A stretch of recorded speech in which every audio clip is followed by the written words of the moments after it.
നമ്മൾ പലപ്പോഴും കേട്ടിട്ടുള്ള പദങ്ങളാണ് കൊട, ജാതകം കൊട, യാക്ക് കൊട, അമ്മൻ കൊട, മാടൻ കൊട തുടങ്ങിയുള്ള കൊടകൾ. പലവിധ കൊടകളാണ്. കൊട എന്നതിൻ്റെ അർത്ഥം കൊടുക്കൽ എന്നുള്ളതാണ്. കൊടുക്കൽ എന്നാണ് അതിൻ്റെ പ്രധാനപ്പെട്ട അർത്ഥം എന്ന് പറയുന്നത്. മാടന് കൊടുക്കൽ, മാടൻ കൊട. അമ്മന് കൊടുക്കൽ, അമ്മൻ കൊട. തീർച്ചയായിട്ടും അമ്മൻ കോവിലുകളിലും മാടൻ കോവിലുകളിലൊക്കെ ഉത്സവത്തിന് പറയുന്നതും കൊട എന്നാണ്. ഏറ്റവും പ്രാധാന്യം നമ്മുടെ നാട്ടിലെ മണ്ടക്കാട്ട് ഉത്സവത്തിന് മണ്ടക്കാട്ട് കൊട എന്നാണ് പറയുന്നത്. അമ്മന് കൊടുക്കൽ, മണ്ടക്കാട്ട് അമ്മന് കൊടുക്കൽ. വിഭവസമൃദ്ധമായ ഭക്ഷണ പദാർത്ഥങ്ങളും മറ്റ് നിവേദ്യങ്ങളും പൂജകളെല്ലാം അമ്മയ്ക്ക് കൊടുക്കുന്നതിനാണ് കൊട എന്ന് പറയുന്നത്. അതുപോലെ ഒന്ന് രണ്ട് കൊടകൾ, വേറൊരു ഒന്ന് രണ്ട് കൊടകളെയും കൂടെ നമുക്ക് ഒന്ന് പരിശോധിക്കാം. പ്രത്യേകിച്ച് ഈ പ്രസവത്തിന് വിളിച്ചുകൊണ്ട് പോകുന്ന ചടങ്ങിന് തിരുവിതാംകൂർ ഭാഗത്ത് പറയുന്നത് 7-ാം മാസം വിളിച്ചുകൊണ്ട് പോകുന്ന ഈ ചടങ്ങിന്, അതായത് പെൺകുട്ടിയെ ഭർത്തൃഗൃഹത്തിൽ നിന്ന് പലഹാരങ്ങളെല്ലാം നൽകി സ്വന്തം ഗൃഹത്തിലേക്ക് കൂട്ടിക്കൊണ്ടുവന്ന ചടങ്ങിന് യാക്ക് കൊട എന്നാണ് പറയുന്നത്. യാക്ക്, അതായത് പെൺകുട്ടി, ഗർഭിണിയായിരിക്കുന്ന പെൺകുട്ടിക്ക് വിശേഷമായ പലഹാരങ്ങളെല്ലാം നൽകുന്നൊരു സമ്പ്രദായത്തിന് യാക്ക് കൊട എന്ന് പറയുന്നുണ്ട്. പിന്നെ കുറച്ചുകൂടെ പ്രചാരം വന്ന സംഭവമാണ് നമ്മുടെ ഈ ജാതകം കൊട എന്ന് പറയുന്നത്. എന്താണ് ഈ ജാതകം കൊട? ഇപ്പോൾ നമ്മളതിന് എൻഗേജ്മെൻ്റ് എന്നും അല്ലെങ്കിൽ റിംഗ് എക്സ്ചേഞ്ച് എന്നൊക്കെ പല പല പുതിയ ഓമന പേരുകളും പല പല പുതിയ ചടങ്ങുകളൊക്കെ ഇപ്പോൾ വന്നിട്ടുണ്ട്.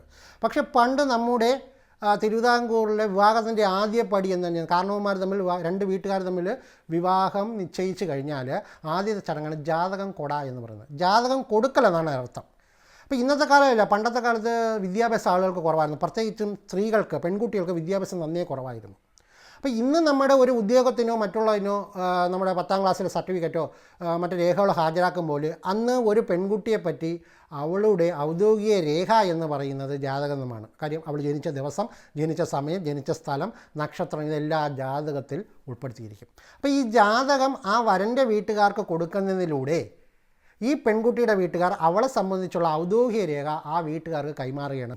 അതായത് ഞങ്ങളുടെ വീട്ടിലുള്ള പെൺകുട്ടിയുടെ രേഖകൾ ഞങ്ങൾ നിങ്ങൾക്ക് കൈമാറുന്നു. ഇതൊരു ഉറപ്പിന് വേണ്ടി ചെയ്യുന്നൊരു സമ്പ്രദായം. അപ്പോൾ ജാതകം കൊടുക്കൽ എന്നുള്ളതാണ് അതിൻ്റെ പ്രധാനപ്പെട്ട ഒരു ചടങ്ങ്.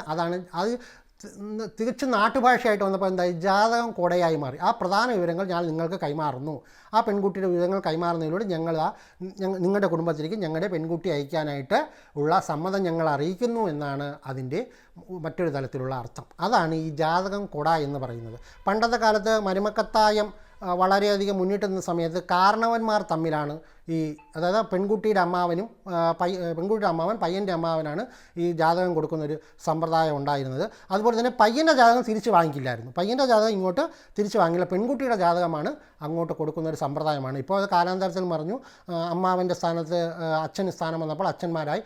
ചില നാടുകളിലാകട്ടെ അങ്ങോട്ടും ഇങ്ങോട്ടുമൊക്കെ ജാതകങ്ങൾ കൊടുക്കുന്നൊരു സമ്പ്രദായമുണ്ട്. പക്ഷേ യഥാർത്ഥത്തിൽ ഇതിൻ്റെ യഥാർത്ഥ ചടങ്ങ് എന്ന് പറഞ്ഞാൽ പെൺകുട്ടിയെ സംബന്ധിച്ചുള്ള ഔദ്യോഗിക രേഖ വിവാഹത്തിന് മുമ്പേ ആ പയ്യൻ്റെ വീട്ടുകാരെ ഏൽപ്പിക്കുന്നു. അവർക്ക് ഉറപ്പ് വരുത്താൻ വേണ്ടി കൊടുക്കുന്നു എന്നുള്ളതാണ് ഈ ജാതകം കൊണ്ട് അർത്ഥമാക്കുന്നത്.